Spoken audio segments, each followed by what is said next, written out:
Delivering several feet of snow in parts of northern California, and you'll remember that so many communities are already slammed from recent weeks. These storms still digging out, and now this tonight. Cars skidding on treacherous roads, parts of Interstate 5 shut down for a time. The flood threat in Santa Cruz County tonight, deputies in fact going door to door, urging people to leave. Flash flooding already washing out a section of Main Street in the town of Soquel. And in Oakland tonight, authorities investigating if weather might have been the reason for that warehouse roof collapse. That was a storm, that atmospheric river lashing California with wind and heavy rain. Look how violent that water is. Officials warning of a life-threatening flash flood emergency in the Central Valley town of Springville. In Santa Cruz County, deputies pelted with rain going door to door in the middle of the night, urging everyone in this Belton neighborhood to evacuate. In Soquel, a creek washing out this roadway, cutting off as many as 700 people. I mean, I've lived here my whole life, and I've never seen the creek go actually through the road, so it's just nuts to see. In Oakland, authorities investigating if weather played a role in this warehouse roof collapsing overnight.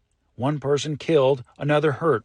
And flooding shutting down part of Interstate 580. Nearly the entire roadway is covered in water. Look at this, backing up traffic for miles.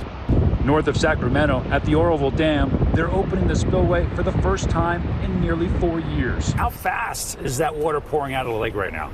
So right now we're releasing 8,000 cubic feet per second of water. That's equivalent to a basketball of water. So 8,000 basketballs every second. That atmospheric river bringing snow to higher elevations, making driving treacherous.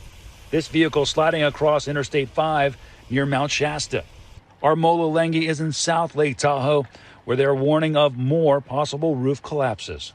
Now, this mix of snow and rain is a dangerous combination. You see about 6 to 7 feet of snow piled up on this roof, weighing it down. It's all absorbing the rain, creating even more weight on the roof, increasing the risk for either a roof collapse or all of it sliding off like an avalanche onto someone below. And in Southern California, the investigation ongoing on the death of those 13 snowbound residents in San Bernardino County.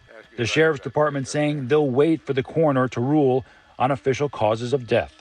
This is a separate system now marching from the Great Lakes to the northeast, bringing heavy snow there.